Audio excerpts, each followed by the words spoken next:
"Honey, we can't get into the house! Your crazy mother changed the locks!" My daughter-in-law, Camille's shriek cut through the air like an ambulance siren, and I, standing behind the curtains of my window, knew this was only the beginning of the biggest storm of our lives. She had been standing in front of her house gate for 2 hours, a full 2 hours, screaming like a madwoman, her pink blouse wrinkled with sweat and her hair plastered to her forehead. By 8 p.m., when my son Josiah finally arrived at my house in a fury after finding his wife hysterical and tried to open my door to confront me, they had another surprise neither of them expected. But that comes later, because first I need to tell you how we got to this point of no return. My name is Monica. I'm 64 years old, and I'm the mother-in-law who supposedly ruined the life of this dramatic creature I call my daughter-in-law. Indeed, I changed the locks on the house where she and my son live, but I have very powerful reasons that go far beyond what anyone could imagine. During those endless 2 hours of screaming, my phone wouldn't stop ringing. Ring, ring, ring. One call after another, which I let go straight to voicemail because I knew exactly who it was and what she wanted. My hands trembled every time I saw the screen light up with Josiah's name, knowing that each missed call increased his fury and that soon I would have to face the consequences of my actions. By 3 p.m., my phone already showed 73 missed calls and 45 text messages filled with insults that broke my heart every time I read them. "Mom, what the hell did you do? Camille is crying hysterically," one said. "This can't be happening. I need an explanation now," another one yelled. Each word was a direct stab to the soul, especially coming from my only son, the boy I raised alone after his father abandoned us when he was just 8 years old.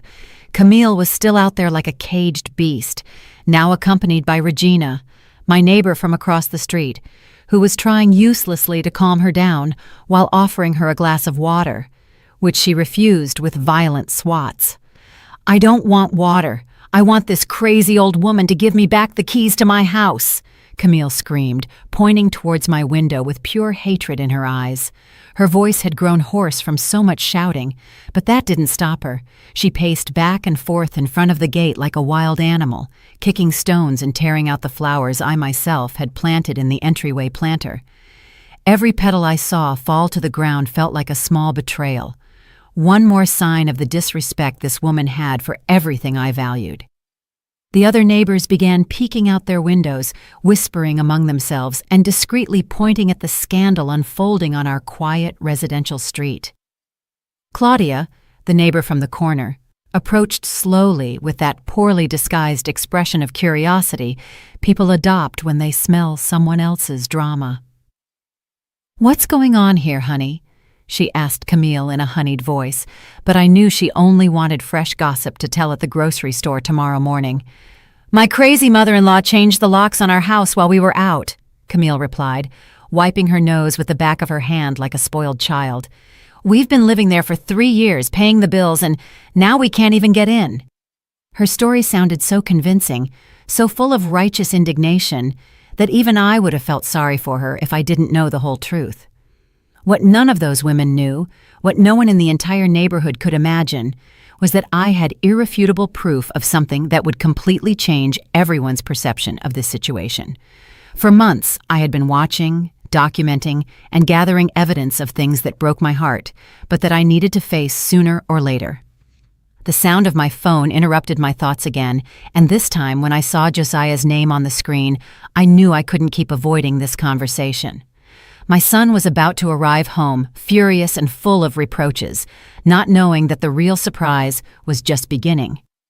The roar of Josiah's truck engine echoed down the street like the announcement of an approaching storm. From my window, I saw him get out of the vehicle with abrupt, violent movements, slamming the door so hard that the metallic sound echoed between the houses. His work shirt was soaked with sweat. His tie was loose around his neck, and that expression on his face that I hadn't seen since he was a rebellious teenager, and I caught him smoking behind the school.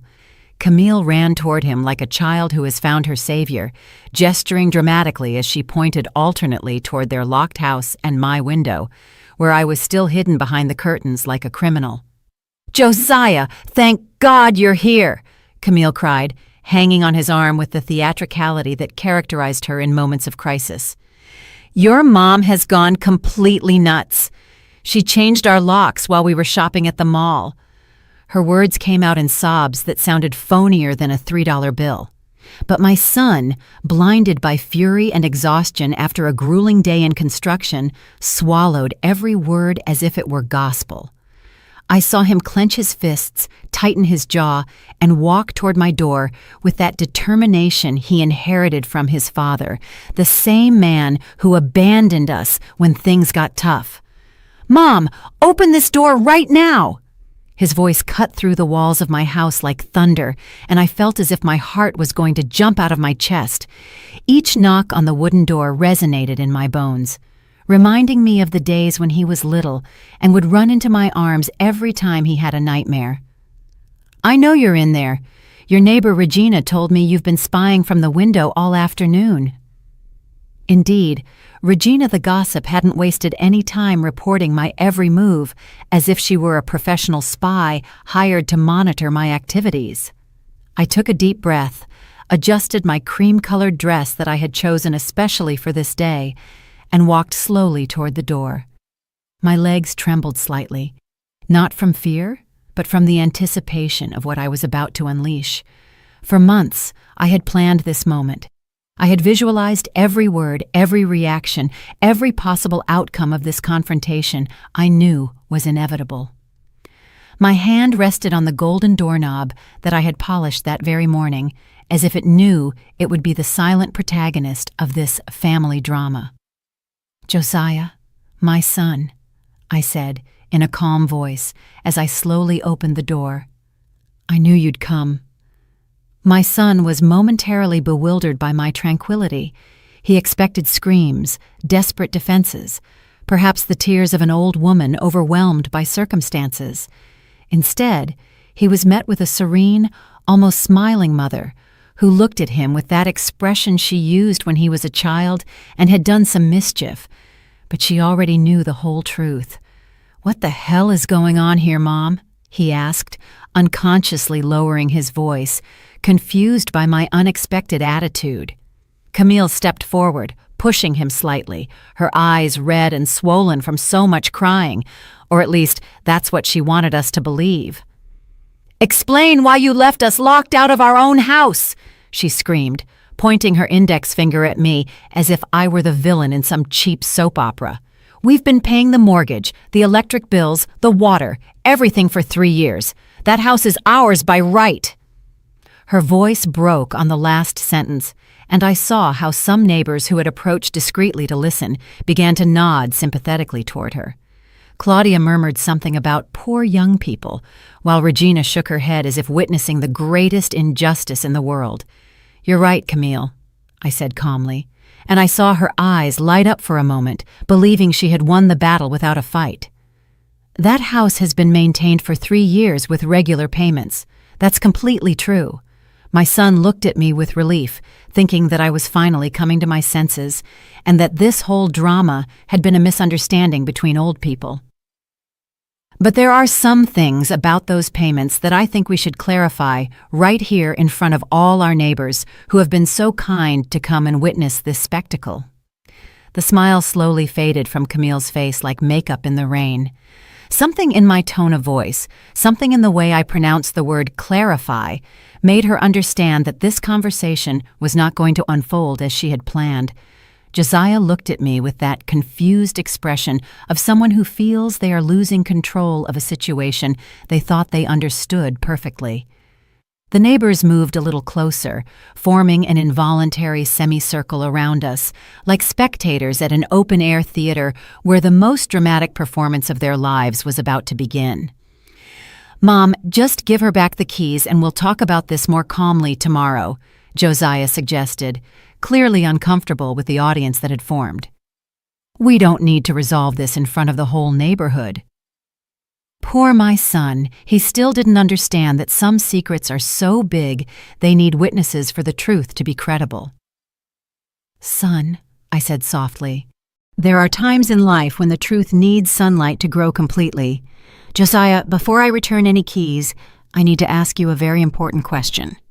I said, as I slowly pulled my phone from the pocket of my cream-colored dress. Have you personally been paying the mortgage on that house for these 3 years?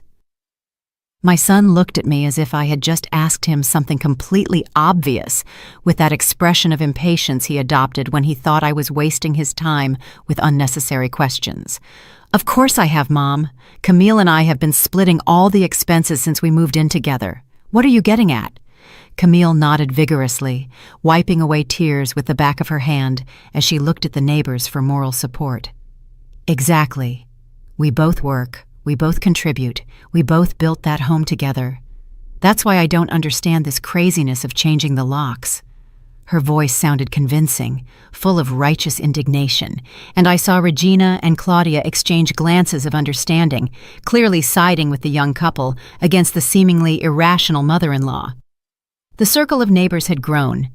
It now included Araceli from the Yellow House and a couple of people I didn't recognize, but who obviously didn't want to miss the drama of the year in our quiet neighborhood. Perfect, I replied, with a smile that made Camille look at me with suspicion for the first time since this whole spectacle began. Then you'll have no problem explaining this to me. I slid my finger across the phone screen and showed the first image, a screenshot of a bank statement. This is the mortgage account, son. As you can see, for the last 3 years, every monthly payment of $1,250 has been automatically debited from my savings account, not yours. The silence that followed was so thick you could have cut it with a knife. Josiah squinted, leaning in to examine the screen more closely, while Camille stood completely motionless, like a marble statue that had just been struck by lightning. "That has to be a mistake," my son stammered, but his voice no longer sounded as sure as before. "We give you the money every month. You're just the intermediary because the house is in your name for insurance reasons." His explanation sounded reasonable, and I saw some neighbors feel relieved that there was a logical explanation for this family confusion. "Oh, yes, the money you give me every month," I repeated slowly, savoring each word as I moved to the next screenshot. "Let me show you where that money you think you're contributing really comes from." The new image showed a series of bank transfers, all from my personal account to the joint account Josiah shared with Camille. As you can see here, on the 15th of every month, I transferred $1,000 to your account, and on the 30th of every month, another $1,000. That's $2,000 a month that I put into your account, of which you give me back $1,250 for the mortgage. The color completely drained from Camille's face, as if someone had turned off a faucet in her veins. Her lips moved without making a sound, like a fish out of water, while her eyes darted desperately between my phone and my son's increasingly confused face. Wait, Josiah said, running a hand through his hair, as he always did when he was trying to process complicated information. "Are you saying that you've been putting money into our account and we're giving you back part of that same money to pay for the house?" "Not just part, son," I continued, sliding to more screenshots that I had meticulously prepared for months. "In fact, you give me back less money than I put in. I deposit $2,000, you give me $1,250 for the mortgage, which means every month you keep $750 of my own money, in addition to me still paying the difference for the full mortgage." The math was simple, but devastating, and I saw comprehension slowly dawn in my son's eyes, like sunrise after a very dark night. Regina took a step closer, squinting to see my phone screen better. "Are you saying you've been financially supporting your son and his wife for 3 years without them knowing it?" she asked with a mixture of disbelief and fascination that only neighbors experienced in family dramas can show. "Not only that," I replied, preparing for the revelation that I knew would completely destroy the version of reality Camille had so carefully built. "I've also been paying the electricity, water, internet, Camille's car note, and even the grocery shopping on weekends." "That's impossible!" Camille finally screamed, finding her voice after several minutes of deadly silence. "We pay our own bills. I work at the boutique. Josiah works in construction. We have our own income." Her desperation was so palpable, it almost made me feel sorry for her, but I had come too far to back down now. Of course you have your own income, I agreed softly. The question is, what have you been spending all that money on if I've been paying all your basic expenses for 3 years? Josiah stared fixedly at Camille, as if it was the first time he had ever seen her. Camille, he said slowly, is this true? Did you know my mom was paying our expenses? The question hung in the air like a time bomb, and everyone present held their breath, waiting for the answer that would define the course of this family confrontation. Camille opened and closed her mouth several times, her eyes darting nervously between all the expectant faces, like an actress who had just completely forgotten her lines in the middle of the most important performance of her career. I didn't, Camille stammered, stepping back as if the words were projectiles aimed directly at her. Her eyes moved frantically from side to side, desperately looking for an escape from the trap she had just fallen into. But every second of silence only made her guilt more obvious to everyone present. Of course I didn't know. Your mom never told us any of this, she finally screamed, pointing a trembling finger at me. If she wanted to help us financially, she should have told us from the beginning. Josiah stared at her with an expression I had never seen on his face, a mixture of confusion, betrayal, and something that looked dangerously close to disgust. But Camille, he said slowly, if we thought we were paying our own expenses with our money, where are our paychecks? You make $900 at the boutique. I make $1,300 in construction. That's $2,200 a month. If we weren't paying the mortgage or the bills or the groceries, what happened to all that money? The silence that followed was so tense that even the birds seemed to have stopped singing. The neighbors exchanged meaningful glances, clearly realizing that they were witnessing something much bigger than a simple family dispute over locks. Camille had gone completely pale, and small beads of sweat began to form on her forehead, even though the afternoon had cooled considerably.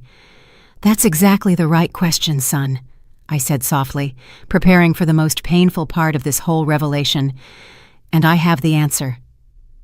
I slid my finger across the phone screen until I reached a folder I had simply titled Evidence. You see, about 6 months ago, something started to seem strange to me. Camille always seemed to have money to buy new clothes, expensive shoes, those designer purses that cost more than you make in a week. At first, I thought maybe she had gotten a raise at the boutique, or that she was saving her salary very well. I opened the first image in the folder, a photograph I had discreetly taken of Camille leaving a jewelry store at the mall, carrying several elegant bags. This photo is from last month. According to my investigations, she spent approximately $800 on jewelry that day. The next image showed Camille in an exclusive downtown restaurant, toasting with champagne glasses that cost $30 each. And this one is from 3 weeks ago at the most expensive restaurant in the city. The bill that night was $250. That doesn't prove anything, Camille protested, but her voice sounded increasingly desperate. I have the right to spend my money however I want. I work hard, and I deserve to treat myself once in a while. Regina and Claudia exchanged a look that clearly said, "This woman is losing her mind," while Araceli shook her head as if she were watching a particularly dramatic soap opera. "Of course you have the right to spend your money," I agreed kindly. "The problem is, it wasn't your money." I slid to the next series of images, and this time I saw Josiah visibly tense up. "These are photographs of your credit card statements, Camille. It turns out that during these 3 years, you have accumulated a debt of $23,000 in personal purchases, clothes, restaurants, weekend trips with your friends, beauty treatments, and a surprising amount of money spent at online casinos." Josiah's face transformed completely. Confusion gave way to disbelief, and then to a cold anger that reminded me painfully of his father in the worst moments of our marriage. $23,000, he repeated slowly, as if the words were poison in his mouth. $23,000 in debt that I didn't even know existed.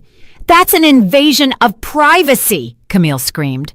But now her voice sounded more like that of a child caught in a lie than an adult woman defending her rights. You had no right to investigate my personal finances. She turned to Josiah with tears streaming down her cheeks, but these tears were different from before. They were no longer of indignation or frustration, but of pure panic. Josiah, don't listen to her. She's trying to separate us. She's always hated me from day one. Actually, I continued, completely ignoring her protests, I have every right in the world to investigate how the money I'm providing is being spent. I opened the next image, which showed a series of bank transfers. You see, it turns out Camille found a very creative way to access additional funds. Every time I deposited money into your joint account, she immediately transferred significant amounts to a personal account that Josiah knew nothing about. The silence that followed was deafening. Even the neighbors, who had been whispering among themselves throughout the confrontation, went completely quiet. Josiah looked alternately at my phone and Camille's increasingly desperate face, as if he were trying to reconcile two completely different versions of reality. That's not all, I continued, knowing the time had come to reveal the deepest betrayal.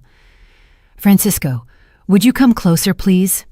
I called out to the corner of the street, where a middle-aged man in a suit had been observing the whole scene from a respectful distance. He approached slowly, carrying a brown leather folder that had been waiting for this moment to arrive.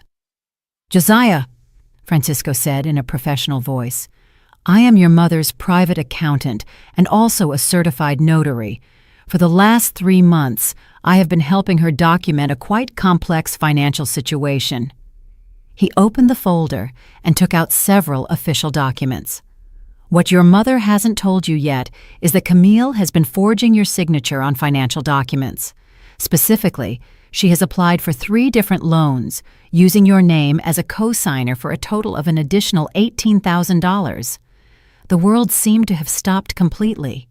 Josiah staggered backward as if he had received a physical blow and had to lean against the wall of my house to keep his balance. What? What are you saying? He whispered, his voice barely audible above the sound of his own ragged breathing. Camille had begun to back away slowly, like a cornered animal looking for an escape route. That's completely false, she screamed. But now even the most sympathetic neighbors were beginning to move away from her.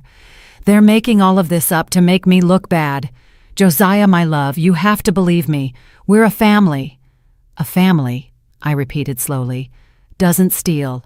A family doesn't lie. A family doesn't forge legal documents. I looked directly into my son's eyes, watching all the trust he had built for 3 years crumble like a house of cards. Son, the reason I changed the locks wasn't out of cruelty.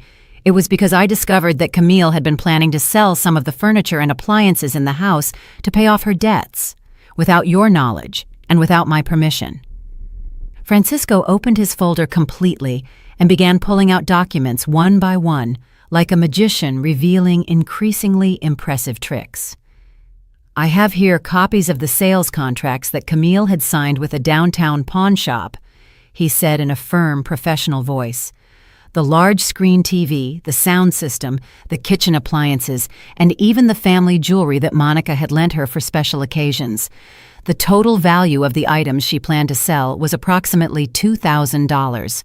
Josiah slowly slid down the wall until he was sitting on my front step with his head in his hands, as if the whole weight of the world had fallen on his shoulders. It can't be true, he muttered over and over again, rocking back and forth like a child trying to comfort himself. This can't be happening. It can't be that my whole life for 3 years has been a complete lie. They're fake documents, Camille screamed with a desperation bordering on hysteria. She paid that man to make up this whole story. She pointed a trembling finger at Francisco, but even as she spoke, I could see in her eyes that she knew the game was over. Josiah, my love, you know me. Do you really believe I would be capable of something like this? We've been together for 3 years. We've built a life together. A life built on my back, I said firmly, feeling the anger I had been holding back for months finally begin to emerge. A life completely financed with my money, while you two lived in a fantasy where you thought you were independent and self-sufficient. I looked at my son, who still had his head bowed, and I felt a pang of pain in my heart for everything he was about to lose. Josiah, son, for 3 years I have watched you come home proud because you thought you were providing for your family. I've seen you work double shifts on weekends to secure your future with Camille. All that pride, all that effort was based on a delusion she deliberately created. Francisco cleared his throat and pulled another document from his inexhaustible folder. I also have here the records of a secret savings account that Camille opened 2 years ago, he continued with the precision of a surgeon performing a delicate operation. In this account, she has been regularly depositing amounts that match exactly with the money left over after you paid the monthly expenses. This account currently has a balance of $700, money that comes directly from the funds Monica provided to you. The neighbors had now formed a complete circle around us, and their murmurs had intensified into a constant buzz of shock and disapproval. Regina shook her head repeatedly while whispering, "Oh, what a shame! What a shame!" like a mantra. Claudia's eyes were wide, clearly fascinated by the drama unfolding, better than any soap opera she had ever watched. Araceli had taken out her phone and seemed to be discreetly recording, probably to tell her entire extended family about the biggest scandal she had witnessed in decades. "But that's not the worst of it," I continued, knowing that the final revelation would be the one that would finally break any possibility of reconciliation. "Francisco, show them the evidence of the infidelity." The accountant nodded gravely and took out a series of photographs that had cost me a fortune in a private investigator, but had been worth every penny. "These photographs were taken during the last 6 weeks at the downtown Continental Hotel," he said. The images clearly showed Camille entering and leaving the hotel with a man who was definitely not my son. A well-dressed, middle-aged man with an expensive sports car parked outside. In some photos, they were kissing passionately in the parking lot. In others, they were sharing intimate dinners at the hotel restaurant. The most devastating of all showed Camille wearing a diamond necklace she clearly couldn't afford on her boutique salary. "Who is he?" Josiah asked with a broken voice, finally raising his head to look at the photographs Francisco had spread out like cards on a poker table. His eyes were red, but no longer from confusion, but from a rage that grew like a fire fueled by pure oxygen. "Who is this man who appears in all these photos with my wife?" "His name is Roberto Alvarez," Francisco replied, consulting his notes. "He's the 52-year-old owner of a chain of restaurants, and he's divorced. According to our investigations, Camille met him approximately 8 months ago when he visited the boutique where she works. Since then, she has maintained a relationship that includes regular trips, expensive dinners, and costly gifts that she is hiding in that secret savings account I mentioned earlier." Camille had backed up so much that she was now practically pressed against Josiah's truck with the wild eyes of a cornered animal. "Those photos are faked," she screamed, but her voice broke on the last word. "They can do anything with computers nowadays. You can't believe anything you see in photographs." Her lies sounded desperate even to herself, and I saw the last traces of credibility fade from her face like makeup in the rain. "Roberto has been very generous with Camille," I continued relentlessly. "In fact, he has been helping her plan her future, a future that included divorcing you, Josiah, but not before making sure she could keep the house and everything in it." I took out my own phone and played an audio recording I had obtained through methods I preferred not to explain. Camille's voice was unmistakable. "I just need to hold on for a few more months until I can divorce him and get the house. Roberto says once I'm free, we can start our life together with no financial problems." The impact of that recording was like an emotional nuclear bomb. Josiah slowly stood up, staggering slightly, and walked toward Camille with an expression I had never seen on his face. It wasn't just anger. It was something much deeper and more devastating.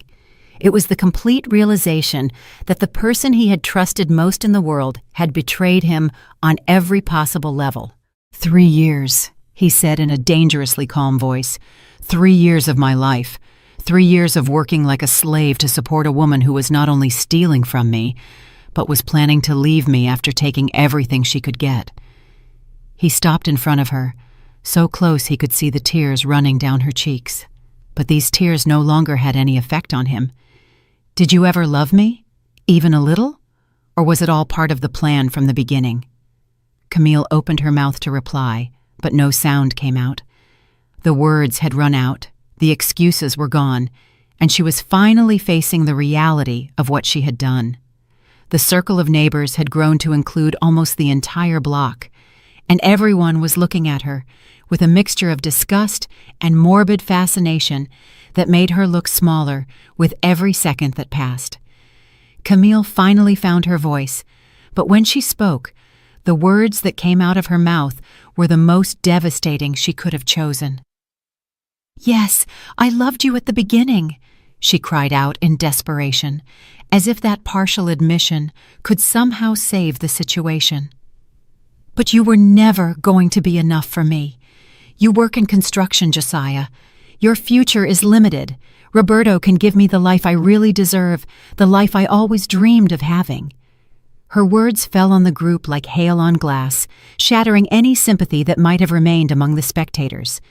Regina dramatically put her hand to her chest and muttered, "Oh my God, what a horrible creature!" while Claudia shook her head repeatedly as if she couldn't believe what she was hearing.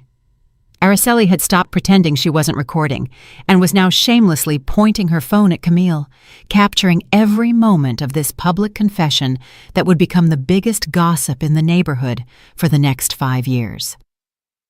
Josiah backed away as if Camille's words were physical punches. "I was never going to be enough," he repeated slowly, his voice laced with a mixture of disbelief and deep pain. "Working honestly, building a life step by step, loving truly, none of that was enough for you." He ran his hands through his hair, pulling at it in frustration. "Do you know what it's like to get up at 5 in the morning every day? To work under the sun until every muscle in your body aches, just to come home and feel proud that you're building something real with the person you love?" "That's exactly the problem," Camille screamed, and at that moment I realized she had completely lost control of her words. "I don't want a life of sacrifice and struggle. I don't want to count pennies and worry about bills. Roberto offers me trips to Europe, fancy restaurants, designer clothes. He offers me the life a beautiful woman like me should have." Her vanity and materialism were now completely exposed, and I saw how even the most tolerant neighbors began to physically move away from her as if her attitude were contagious. Francisco cleared his throat and took another document from his inexhaustible folder. "There's something else you need to know," he said with professional gravity. Camille was not only planning to get a divorce and keep the house, she had also started the proceedings to claim alimony based on the lifestyle she believed Josiah had provided her with during these 3 years. He held out a legal form that clearly showed Camille's signature. She was requesting $1,800 a month in support, arguing that she had become accustomed to a standard of living that Josiah should maintain even after the divorce. The absurdity of the situation was so great that even in the midst of all the pain and betrayal, I couldn't help but let out a bitter laugh. $1,800 a month, I repeated, from a man who makes $1,300 a month to maintain a lifestyle that I was actually financing completely. I looked at Camille directly in the eyes and saw something that surprised me. She didn't even have the decency to look ashamed. Instead, there was a kind of desperate defiance in her gaze, as if she still believed she could find a way to emerge victorious from this situation. "This is all a plot!" she screamed, pointing a trembling finger at me. "From the first day Josiah introduced me to you, I knew you hated me. You were never subtle about it. You always looked at me as if I wasn't good enough for your precious son." Her voice rose to a shriek that made several neighborhood dogs start barking in response. "You made up this whole story to separate us because you can't stand the idea that he chose me instead of staying attached to your apron strings forever." "You're right about one thing," I admitted calmly, and I saw her eyes light up for a moment, believing she had finally found a crack in my armor. "From the first day, I sensed something wasn't right with you. Call it maternal intuition, life experience, or simply the instinct of an older woman who has seen enough lies in her life to recognize them when she sees them. I walked one step closer to her, and she automatically backed up until her back hit the truck. "But I didn't make anything up, Camille. I just documented your own actions." Josiah had remained silent during this exchange, but I could see that he was processing every word, every revelation, every piece of the puzzle that was finally falling into place. "Mom," he said finally, his voice hoarse with emotion, "why didn't you tell me anything before? Why did you wait until we got to this point?" His question contained pain, but also understanding, as if he was finally seeing the situation from my perspective. "Because I had to be completely sure," I replied softly, feeling my own emotions threaten to overflow after months of holding them back. "Because accusing the woman you love of these things without absolute proof would have destroyed our relationship forever. Because I needed you to see the truth with your own eyes, not just believe me because I'm your mother." I approached him and put my hand on his shoulder, feeling it tremble slightly. And because despite everything she did, part of me hoped I was wrong. I hoped there was an explanation that wouldn't completely shatter your world.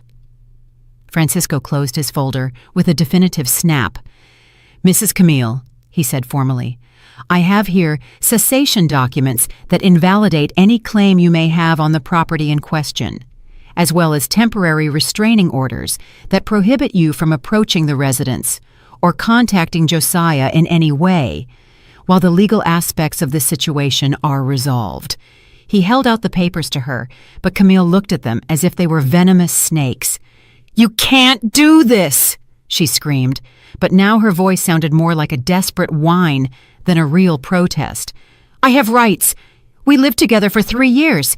That means something in the eyes of the law." She turned to the neighbors as if looking for support, but found only faces of disgust and disapproval. Even Regina, who usually sympathized with anyone who seemed to be under attack, had crossed her arms and was looking at her with clear antipathy.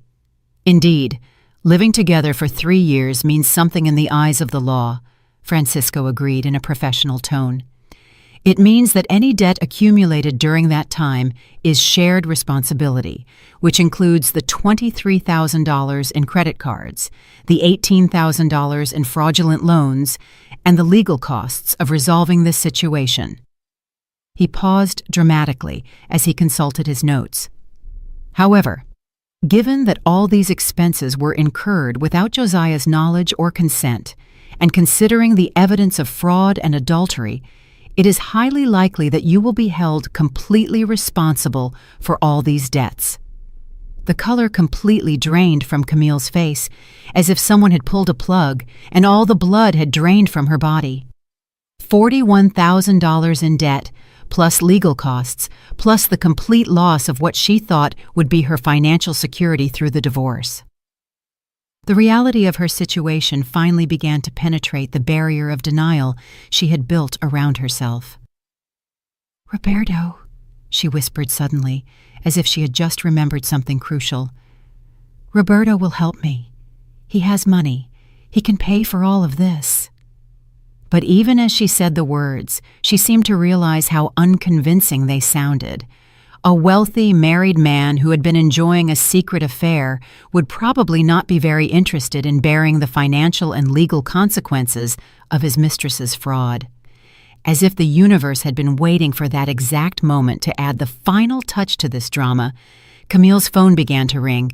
We all looked at the device sticking out of her fuchsia purse, and when she saw the name on the screen, her face underwent a transformation that would have been comical if it hadn't been so pathetic. "It's Roberto," she murmured, as if pronouncing the name were a magic spell that could save her from this whole nightmare. "He's going to explain everything. You'll see it's not how they're painting it." With trembling hands, she answered the call and put it on speakerphone, probably hoping her lover's voice would bring some kind of salvation to this impossible situation. "Roberto, my love, thank God you called. I'm in a terrible situation, and I need you to come and help me right now." Her voice had adopted a childish and supplicating tone that made me feel a mixture of disgust and pity for this woman who had clearly never learned to take responsibility for her own actions. The response that came from the phone was like a slap that echoed down the street. "Camille, I can't do this anymore," the male voice said in a cold, distant tone that showed no trace of the passion he had been feigning for months. "My wife found out about our affair. She hired a private investigator. She has photographs, recordings, evidence of all the gifts I gave you. She's suing me for divorce and is going to take half of everything I own." There was a pause that felt eternal as everyone present processed the implications of those words. Camille stood completely motionless, like a statue of salt, while the voice continued to systematically destroy all her plans and hopes. "Besides, my lawyer warned me that I could be implicated in any legal situation you have with your husband. I can't risk my business or my assets for this relationship. I'm sorry, but this has to end here." The sound of the line being cut was like the sound of a door closing definitively in Camille's face. The silence that followed was so absolute that you could hear the buzzing of the power lines overhead. Camille stared fixedly at her phone, as if she couldn't believe the words she had just heard were real. Slowly, very slowly, the complete reality of her situation began to manifest on her face. No Roberto, no Josiah, no house, no money, and with $41,000 in debt, she would have to pay a loan. "No," she whispered, shaking her head repeatedly. "No, no, no. This can't be happening. Roberto loves me. He told me we were going to be together forever. He promised he was going to take care of me." Her voice gradually rose to a desperate wail that made several neighbors look out their windows to see what was causing so much scandal on the street. Josiah slowly approached her, and for a moment, I thought maybe he was going to comfort her, that his good heart would lead him to feel pity for the woman who had been his partner for 3 years. But when he spoke, his voice had a firmness that I hadn't heard since he was a teenager defending his principles against his classmates' mockery. "Camille," he said calmly, "I want you to get your personal things from the house. You can take your clothes, your books, anything you brought when you moved in with me, but nothing else. Not the appliances, not the furniture, not the jewelry my mother lent you for special occasions." "But Josiah!" she screamed, grabbing his arm like a drowning person clinging to any floating object. "You can't do this. We're a couple. We've built a life together. You can't throw everything away because of your jealous mother." Her words sounded desperate and irrational, as if she still hadn't completely processed all the evidence that had been presented against her. "A life together," Josiah repeated, freeing his arm from her grip with a firmness that filled me with maternal pride. "Do you call this building a life together? Stealing from me? Lying to me? Deceiving me? Planning to abandon me after getting every last cent you could?" He moved away from her until he was out of her reach. "Everything I thought we had built together was a delusion. All the love I thought we shared was fake. All the future I imagined with you was based on lies." Francisco cleared his throat and addressed Camille with the authority of someone used to handling complicated legal situations.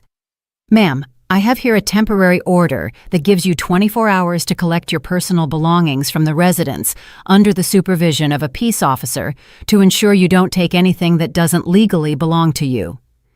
He held out the document to her, but Camille looked at it as if it were a death sentence. After that period, any attempt to access the property will be considered trespassing. The neighbors had begun to murmur among themselves with increasing intensity, and I could hear fragments of their conversations. "I never liked that girl. I always knew something was off. Poor Josiah, so hard-working and honest. What a disgrace for the whole family." The court of public opinion had reached its verdict, and Camille had been found guilty unanimously. Regina approached me with an expression of admiration I had never seen on her face before. "Monica," she said in a low voice, "you must have suffered so much during all these months, knowing the truth, but not being able to do anything until you had all the proof." Her words touched me deeply, because they captured exactly what it had been like to live with this terrible knowledge for so long. "How did you manage to keep your composure knowing that woman was slowly destroying your son?" "Because I love my son more than I hate injustice," I replied simply, feeling tears threaten to appear for the first time during this entire confrontation. Because I knew that if I acted based on emotions instead of facts, I would lose any chance of saving him from this situation. I looked at Josiah, who was standing with his shoulders slumped and an expression of total exhaustion on his face. And because I knew he needed to see the truth for himself to be able to completely heal from this betrayal, Camille had started pacing back and forth like a caged animal, muttering incoherently about injustice, conspiracies, and how everyone was against her. Her transformation had been complete from the confident, manipulative woman who had orchestrated this elaborate deception to a desperate, disoriented creature who was finally facing the consequences of her actions.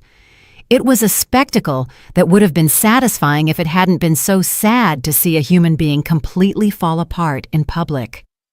"I'm going to fight this," she suddenly declared, turning to all of us with a determination that seemed completely disconnected from reality.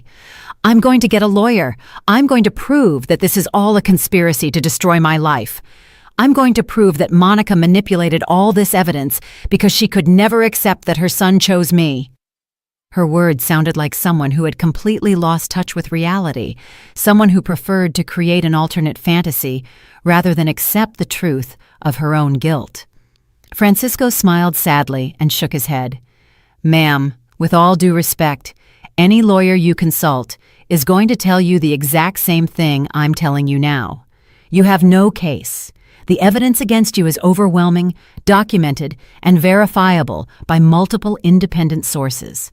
Besides, the legal costs of trying to fight this would be much greater than simply accepting responsibility and trying to negotiate a payment plan for your debts." Josiah slowly walked toward me, and for the first time during this terrible confrontation, I saw tears running down his cheeks. They weren't tears of anger or frustration, but something much deeper. Tears of shame, regret, and a pain that I immediately recognized because it was the same pain I had felt when his father abandoned us so many years ago. "Mom," he said in a broken voice, "forgive me, please. Forgive me for everything I said, for all the times I doubted you, for all the times I defended Camille when you subtly tried to warn me about her behavior." I approached him and hugged him with all the strength I had, feeling his body tremble against mine. "There's nothing to forgive, son," I whispered in his ear, the words coming out broken by my own tears that had finally found their way to the surface. "You were just a man in love who trusted the wrong person. There's nothing wrong with having a noble heart, even when others take advantage of that nobility." I held him while he sobbed, this big, strong man who had once again become my little boy who needed comfort after a nightmare. "But I worked so hard," he murmured against my shoulder. "I felt so proud of what I thought we were building together. I woke up every morning thinking I was being a good man, a good provider, building a solid future with the woman I loved." His voice completely broke on the last words. How could I have been so blind? How did I not realize it was all a lie? The neighbors watched us with a mixture of respect and emotion that completely transformed the atmosphere of the street. What had begun as a spectacle of drama and scandal had turned into something much deeper.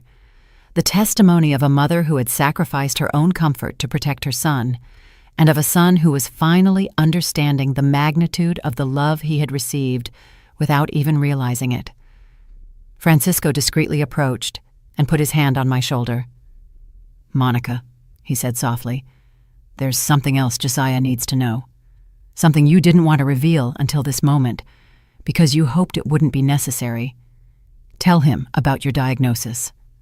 I nodded, knowing the time had come for the most personal and painful revelation of all. "What diagnosis, Mom?" Josiah asked, pulling away from me slightly, wiping his eyes with the back of his hand as he looked at me with confusion. "What is Francisco talking about?" His voice held a new note of panic, as if he couldn't bear one more surprise on a day that had already completely shattered his known world. "Son," I said softly, taking his hands in mine and feeling them tremble slightly. 6 months ago, the doctors found something during my annual physical, a tumor on my pancreas that doesn't have a very good prognosis. I saw his eyes widen with shock and horror and quickly continued before he could interrupt me. The treatments are expensive, very expensive. Between chemotherapy, radiation, and the surgeries I need, we're talking about approximately $100,000 over the next 2 years. Why didn't you tell me? He cried, pulling away from me as if my silence were a personal betrayal. How could you hide something so important from me? I'm your son. I have the right to know when my mother is sick. His anger was understandable but also painful, because it confirmed my worst fears about how he would react to this news. Because I knew exactly what your reaction would have been, I replied with the patience only a mother can have. You would have wanted to help financially. You would have insisted on paying for my treatments. You would have worked double and triple shifts to get the money. I paused, letting the implication of my words sink into his mind. And Camille would have found a way to steal every cent of that money too, leaving me without treatment and you completely broke. The realization hit Josiah like lightning. His legs buckled, and he had to lean against the truck to keep his balance. She would have stolen the money for your medical treatment, he whispered, as if he needed to say the words out loud to believe they were real. She would have let you die to maintain her lifestyle and her affair with Roberto. The magnitude of the evil he had been living with under his own roof finally manifested completely in his consciousness. Francisco opened his folder once more and pulled out an official medical document. That's why your mother decided to take control of the financial situation, he explained with professional gravity. Not only to protect you from exploitation, but to ensure that she had the necessary resources to fight for her life. He held out the paper to Josiah, who took it with trembling hands. The funds she has been using to maintain your house during these years are part of her savings for medical treatment.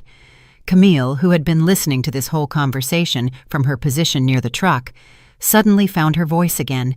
"That's not my fault!" she shrieked with a hysteria bordering on madness. "I didn't know she was sick. You can't blame me for something I didn't know." Her lack of empathy, even in the face of a terminal illness revelation, was so shocking that even the most compassionate neighbors physically backed away from her. "You're right," I said calmly, turning to her for the last time. "You didn't know about my illness. But that doesn't change the fact that you stole, you lied, you cheated, and you planned to financially destroy an innocent man who loved you with all his heart." My voice remained firm, despite the emotions churning inside me.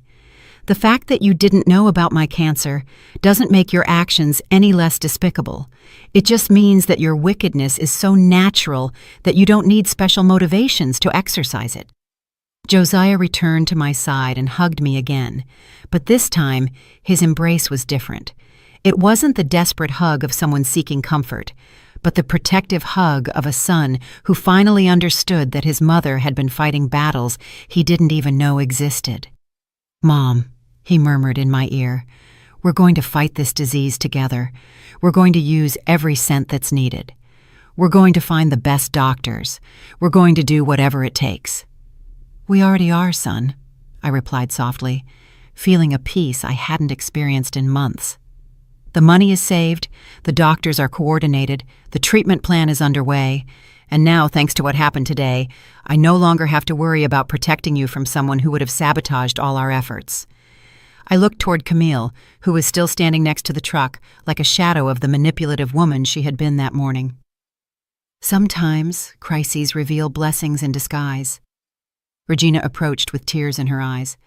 "Monica," she said in a trembling voice, "everyone in the neighborhood is going to be praying for your recovery. And if you need anything at all, any help with groceries, cleaning, rides to medical appointments, you just have to ask." Her offer was immediately followed by a chorus of similar voices from all the other neighbors, creating a circle of support that made me understand that I had gained much more than I had lost in this confrontation. Francisco closed his folder definitively and turned to Josiah with a comforting smile. "Son," he said, "your mother is one of the strongest and most intelligent women I've met in my 20 years as an accountant and legal advisor. She orchestrated this whole situation not only to protect you, but to ensure that when the truth finally came to light, it would be irrefutable and complete." He paused, looking toward Camille, who was still muttering incoherently. Many mothers would have confronted this situation with emotions and screams. Your mother handled it with strategy, patience, and a precision that would have impressed any professional lawyer. As the sun began to set, painting the sky with golden and orange tones that seemed to symbolize the end of one era and the beginning of another, Josiah and I stood on my front step, watching Camille finally gather the few belongings she had left. A peace officer had arrived half an hour earlier to supervise the process, making sure she only took what legally belonged to her. It was a pathetic sight to see this woman, who had once walked through our lives with so much confidence and arrogance, now packing her things in trash bags because she didn't even have her own luggage. "I can't believe that for 3 years I lived with a complete stranger," Josiah murmured, breaking the contemplative silence we had maintained for the last 20 minutes. Every kiss, every hug, every "I love you" we exchanged. It was all built on lies so elaborate that I don't even know who that woman really is. His voice contained a mixture of sadness and relief, like someone who has finally woken up from a nightmare but still isn't sure the danger has completely passed. "Sometimes the people who know our weaknesses best are the ones who can most skillfully exploit them," I replied, putting my arm around his waist in a gesture I hadn't made since he was a teenager. "Camille studied your personality for weeks before she began her seduction. She knew exactly what kind of woman you would need to feel complete, what words to use to make you feel special, what behaviors to adopt so you would trust her completely." I paused, watching her struggle to close an overstuffed bag. The best con artists aren't those who deceive naive people, but those who deceive noble people by making them believe they have found true love. Francisco walked over from his car, where he had been on the phone with several clients and colleagues who needed updates on the legal proceedings that were coming. "The process is going to be simpler than we initially thought," he announced with a smile of professional satisfaction. "Roberto Alvarez is so desperate to avoid a scandal that he is willing to testify under oath about the exact nature of his relationship with Camille, including details about the money he gave her and the plans they discussed for the future." He adjusted his glasses as he consulted his notes. His testimony will be crucial to establishing premeditation in the fraud, which means that Camille will not only face civil consequences, but possibly criminal ones. "Criminal consequences, too?" Josiah asked, his voice showing a mixture of surprise and something that sounded dangerously close to satisfaction. "Are you saying she could go to jail for what she did to me?" There was no malice in his question, just a genuine curiosity about whether justice really existed in situations like this. Identity fraud, forgery of documents, and theft of an amount greater than $5,000 are all serious felonies in this state, Francisco explained with the precision of someone who had handled similar cases in the past. "Additionally, there's evidence that she used your personal information to apply for credit without your knowledge, which constitutes identity theft." He looked toward Camille, who had clearly been listening to the conversation and now looked even paler than before. "Of course, if she cooperates completely with the return of the stolen funds and accepts a restitution plan, it's possible that prosecutors will consider lesser charges." Camille dropped the bag she was carrying and approached us with what was clearly her last desperate attempt at manipulation. "Josiah," she said in a supplicating voice, adopting that lost little girl expression she had used so many times before to get what she wanted. "I know I made terrible mistakes, but don't all the good moments we shared mean anything? Is the love we felt for each other, even if only at the beginning, worth nothing?" Her eyes filled with tears that seemed genuine, but after everything we had discovered, it was impossible to know if even those tears were authentic. Josiah's response was so firm and mature that it filled me with maternal pride. "Camille," he said with a calm that contrasted dramatically with her desperation, "the moments you consider good were based on lies that I didn't know about. Every time I felt happy with you, every time I thought we were building something real together, you knew it was all fake." He took one step closer to her, but his body language was that of someone maintaining emotional distance. "You can't ask me to value memories that were manufactured specifically to manipulate me." But love can grow even when it starts in the wrong circumstances, she insisted, now literally clinging to his shirt as if it were a life raft. Maybe I started with the wrong intentions, but I came to love you for real. We can get through this together. We can go to couples therapy. We can work on rebuilding trust. Her voice rose to a near scream, and the peace officer discreetly approached to ensure the situation didn't escalate out of control. Couples therapy, I repeated. And for the first time during this entire confrontation, I couldn't help but laugh with a mixture of disbelief and bitterness. To work on what, exactly? On how to steal more efficiently? On how to maintain extramarital affairs without being discovered? On how to forge legal documents more convincingly? My laughter transformed into something more serious and definitive. Camille, there are certain lines that once crossed, there's no going back. And you didn't cross a line, you crossed an entire continent of betrayal.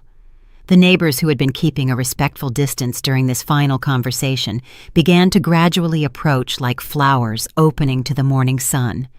Regina was the first to speak. "Josiah," she said, with the authority of someone who had lived long enough to recognize wisdom when she saw it, "your mother saved you from something that would have destroyed not only your financial future, but your ability to ever trust in true love." Her words resonated with a truth that even Camille couldn't refute. Claudia nodded vigorously as she approached from the other side. "In my 60 years of life, I've seen many toxic relationships, but I've never seen manipulation as systematic and calculated as this," she declared with the weight of experience behind her words. "That woman wasn't just stealing your money. She was stealing years of your life that you could have spent finding true love with someone who really valued you." Araceli, who had been discreetly documenting all the drama on her phone, approached with an expression of genuine admiration. "Monica," she said directly to me, "what you did today required a kind of courage that few mothers possess. You knew you could lose your son if he didn't believe you, but you risked that relationship to save him from something much worse." Her words touched me deeply because they captured exactly the emotional dilemma I had faced for months. Francisco cleared his throat and addressed the group with the formality that had marked his entire participation in this drama. "If you'll allow me a personal observation," he said, "in my 20 years of handling family disputes and fraud cases, I have rarely seen such a clear demonstration of maternal love combined with intelligent legal strategy." He looked directly at Josiah. "Your mother not only protected you, she taught you a lesson about discernment that will serve you for the rest of your life." Camille had gradually backed up until she was almost hidden behind the truck, clearly realizing that she had completely lost any sympathy or support she might have had. "This isn't over," she muttered, but her words sounded hollow and desperate. "I'm going to find a way to prove that this was all orchestrated to destroy me." Even as she spoke, she seemed to realize how ridiculous her vague threats sounded against the mountain of evidence that had been piled up against her. "Actually, Camille," Francisco said with the finality of someone closing a book, "this ended the moment you decided that fraud and betrayal were acceptable tools to get what you wanted." He held out a sealed envelope to her. "These are the final documents you need to sign. Once you do, you will have 24 hours to completely leave this area and establish a payment plan for your debts. After that, any contact with Josiah or Monica will be considered harassment, and appropriate legal action will be taken." As Camille took the envelope with trembling hands, Josiah turned to me with an expression that mixed gratitude, love, and something that seemed almost like reverence. "Mom," he said softly, "during the next months of your treatment, I'm going to be with you every step of the way. I'm going to take you to every medical appointment. I'm going to cook for you when you don't have the strength. I'm going to make sure you have everything you need to fight this disease." His voice broke slightly on the last words. "And I'm going to spend the rest of my life being grateful for the fact that I had a mother who was wise and brave enough to save me from the worst decision of my life." The hug we shared in that moment, as the sun finished setting behind us and the first stars began to appear in the sky, was different from any hug we had ever shared before. It was the hug of two survivors who had navigated the most dangerous storm of their lives together and had emerged not only intact, but stronger and more united than ever. It was the hug of a mother who had fulfilled her most sacred duty to protect her son, and of a son who finally understood the depth of the love he had been receiving without even realizing it. When we finally separated, the neighbors had formed an informal circle around us, like silent witnesses to a reconciliation that had transformed what began as a confrontation full of drama into a demonstration of what true unconditional family love really means. And as Camille slowly walked away down the street, carrying her few belongings toward an uncertain future, we stood on our front step, knowing that although we had lost our illusions, we had gained something much more valuable: the truth, justice, and the confirmation that true love always finds a way to protect what matters most. 6 months after that afternoon that changed our lives forever, I'm sitting on my front porch watching Josiah finish painting the fence we had been putting off for years. The chemotherapy treatment has been tougher than I expected, but each session becomes more tolerable knowing that my son is there, holding my hand and reminding me why it's worth fighting. The doctors say I'm responding better than expected, and although we still have a long way to go, there's reason to be optimistic. The house feels different now, lighter somehow, as if we had exorcised a ghost we didn't know was haunting our spaces. Josiah moved back in with me temporarily to help during my treatment, and we've rediscovered the simple joy of having dinner together every night, sharing stories about our day, and planning small projects for the future. It's strange how the loss of something false can make what's authentic shine more brightly. Francisco has become more than just our legal advisor. He has become a family friend who visits us regularly to make sure everything is in order and to share a cup of coffee while we discuss topics ranging from investments to life philosophy. He informed us last week that Camille finally accepted a plea deal that will allow her to avoid prison time in exchange for 5 years of probation and a restitution plan that will keep her paying off debts for the next decade. The neighbors have been incredible during these months. Regina organizes a meal schedule of homemade food that arrives at our door 3 times a week. Claudia accompanies me to medical appointments when Josiah can't get away from work. Araceli even started a prayer group in the neighborhood specifically for my recovery. It's beautiful to discover that when crises reveal the worst in some people, they also reveal the best in many others. Josiah has changed in ways that go far beyond simply moving on from a toxic relationship. There's a new maturity in his eyes, a wisdom gained through pain that makes him more cautious, but also more compassionate. He told me last week that a coworker asked him out, but he honestly explained that he needs time to fully heal before opening his heart to someone new. I want to make sure that the next time I tell someone I love them, it's because I really know that person, not because they've convinced me that I do, he said. Roberto Alvarez, we learned through Francisco, lost approximately half of his assets in his divorce and had to sell 2 of his restaurants to pay for legal costs. His ex-wife, apparently, turned out to be as smart as she was ruthless and had been documenting their affairs for years, waiting for the perfect moment to act. It's funny how justice sometimes comes from completely unexpected directions. My cancer has taught me things about life that I wouldn't have learned in any other way. Every sunrise feels like a gift. Every conversation with Josiah feels precious. Every small moment of normalcy becomes something worth celebrating. The irony is not lost on me. It took facing my own mortality to finally live with the intensity and gratitude I should have always had. Josiah has started taking night classes in business administration. He says he wants to expand his horizons beyond construction, not because there's anything wrong with honest work, but because he wants to ensure he has the tools to protect any family he might form in the future. I won't let anyone else take advantage of my good faith, he told me, and the determination in his voice filled me with pride. 3 weeks ago, while we were sorting through the belongings that Camille had left behind and never claimed, we found a diary hidden behind a drawer. The pages revealed a mind even more calculating than we had imagined. She had meticulously documented her plans to manipulate Josiah, including specific strategies to isolate him from me and techniques to keep him emotionally dependent. Reading those pages was like looking directly into the soul of an emotional predator, and I was deeply relieved to know that we had escaped that trap before it could cause irreparable damage. The entire neighborhood changed after the events of that day. People greet each other more warmly, conversations are deeper, and there's a sense of community that didn't exist before. It's as if we all witnessed something that reminded us of the importance of looking out for each other and being aware of the signs of danger in our families. This afternoon, as I watch my son work in the garden with that determined concentration he inherited from his grandfather, I feel a gratitude so profound it almost hurts physically. I saved my son from a life of exploitation and betrayal, but in the process, he saved me. He also saved me from the guilt of not having acted when I had the opportunity. He saved me from the sadness of watching the person I love most in this world be destroyed.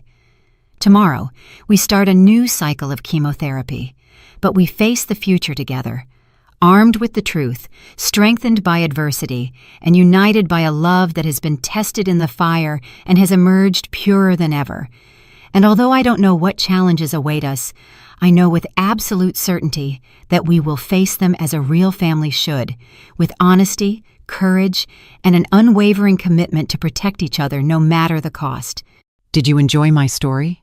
What a journey it has been. I truly wonder, what would you have done if you were in my shoes? Would you have chosen silence to keep the peace, or would you have done what I did to reclaim your dignity? Let's meet in the comments below. I'm so curious to hear your thoughts. I'm reading every single one. Which city are you listening from tonight? If my story resonated with you, you can support me and help me bring more stories like this to the world by sending a super thanks. Your sweet support means the world to me and allows me to continue this journey with all of you. On the screen now, you can see 2 new life stories that I highly recommend you watch next. There are so many more on my channel, each with its own lessons and triumphs. Don't forget to subscribe and click the notification bell so you never miss a new chapter. Thank you for being here with me. Until the next story, with love and respect.